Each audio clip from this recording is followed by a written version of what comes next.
કહેવાય છે કે અહીંયા દર 1 કલાકે મેનુ બદલાઈ જાય છે, જેમાં તમામ ભજીયા, ખમણ, શીરો, દાળ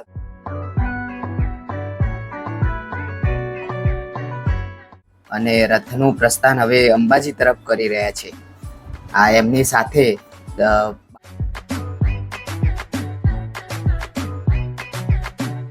શાંતિથી બેસીને ગ્લાસ ભરીને ફ્રૂટ સલાડ પી અને પોતાને હાસની લાગણી અનુભવે છે. નમસ્કાર મિત્રો, જય માતાજી, જય શ્રી રામ. દર વર્ષે અંબાજીમાં લાખો લોકો દર્શનાર્થી માટે જતા હોય છે, પણ શું તમને ખબર છે કે અંબાજી જતી વખતે રસ્તામાં કેવી વ્યવસ્થા હોય છે? તો આજે હું તમને અંબાજી જતી વખતે કેવી વ્યવસ્થા હોય છે અને કેવું ત્યાંનું મેનેજમેન્ટ હોય છે એ હું આ વિડીયો દ્વારા તમને બતાવીશ. અને છેક લગભગ અંબાજી સુધી આપણે જઈશું આ વિડીયોની અંદર, અને માતાજીના દર્શન જો કદાચ થશે તો આપણે કરીશું. તો વિડીયોમાં રહેજો છેક સુધી, અને પહેલાં અમારી ચેનલને સબસ્ક્રાઈબ કરજો. મજા આવશે. જય માતાજી.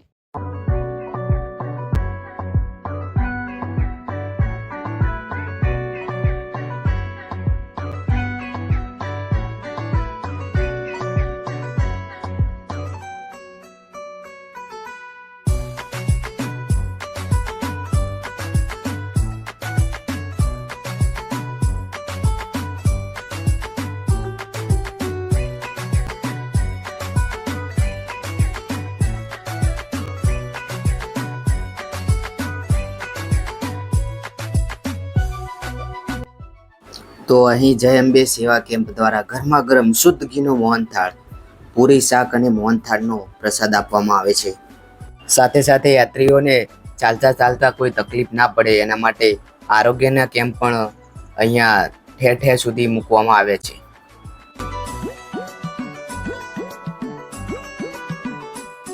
બાપા સીતારામ ભજન મંડળ દ્વારા અહીંયા યાત્રીઓ માટે ખાસ ખાટલાની વ્યવસ્થા કરવામાં આવી છે, તો યાત્રીઓ થાકે તો ખાટલામાં સૂઈ શકે.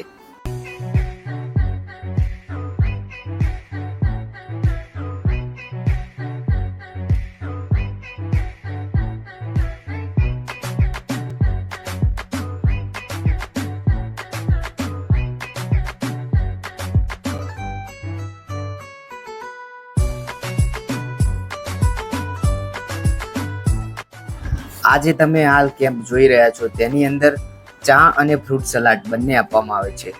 ચા અને ફ્રૂટ સલાડ સાથે મળી જાય તો મજા પડી જાય.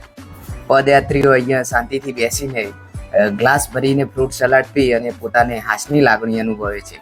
સાથે સાથે ચાની પણ વ્યવસ્થા છે, અને ફ્રૂટ સલાડ ના ગ્લાસ ધોવા માટે અહીંયા સેવકો પણ કામ કરી રહ્યા છે.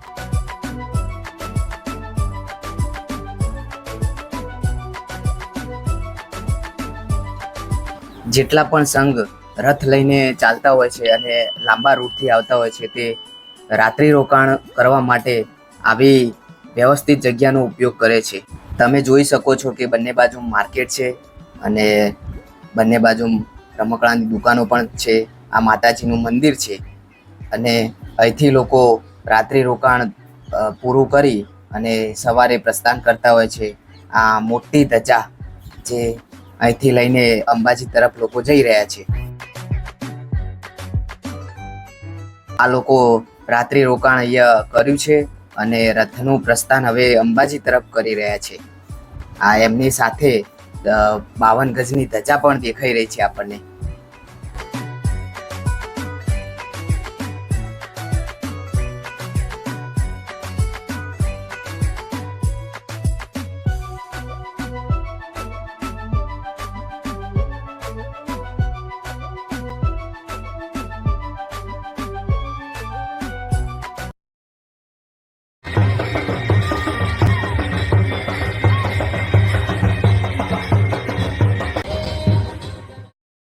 તમે જોઈ શકો છો કે આ સેવા કેમ્પની અંદર હાલ શુદ્ધ ઘીનો શીરો બની રહ્યો છે, અને એવું કહેવાય છે કે અહીંયા દર 1 કલાકે મેનુ બદલાઈ જાય છે, જેમાં તમામ ભજીયા, ખમણ, શીરો, દાળ, ભાત, મોહનથાળ, પૂરી, શાક, તમામ જાતની આઈટમ બનતી હોય છે અને યાત્રીઓને જમાડવામાં આવતી હોય છે.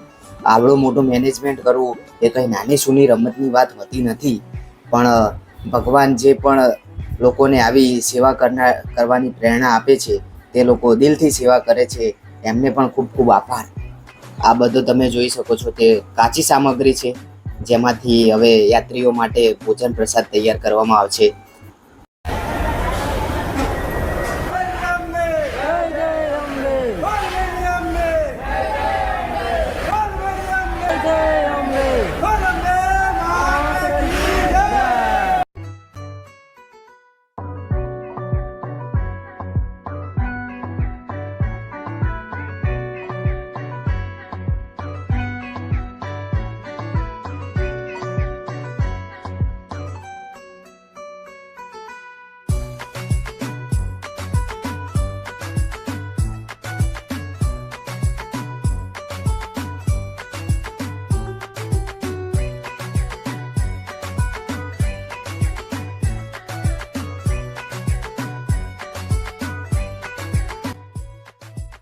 આ જે સેવા કેમ્પો મેં તમને જે વિડીયોમાં બતાવ્યા એ લગભગ દસમથી લઈને ભાદરવી પૂનમ સુધી આ બધા કેમ્પો 24 કલાક સુધી ચાલુ હોય છે.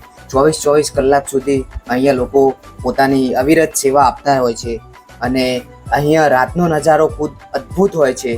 વિડીયોમાં તમને દેખાઈ શકે છે કે રથ કેવા દેખાઈ રહ્યા છે અને ચાલતા લોકો માટે પણ રાતે પણ જમવાની વ્યવસ્થા 24 કલાક સુધી ચાલુ હોય છે. તો આજે આ વિડીયોમાં હું આટલું જ બતાવું છું. રાતનો નજારો જોવા માટે તમારે જાતે આવવું પડશે અહીંયા, તો જ તમે ખબર પડશે કે રાતનો નજારો કેવો હોય છે. તો આ વિડીયોને હું અહીંયા એન્ડ કરું છું. જય માતાજી, જય શ્રી રામ. નેક્સ્ટ વિડીયોમાં મળીશું આપણે અંબાજીની અંદર. તો આ વિડીયો કેવો લાગ્યો એ અમને કમેન્ટ કરીને જરૂર કહેજો. જય માતાજી, જય શ્રી રામ.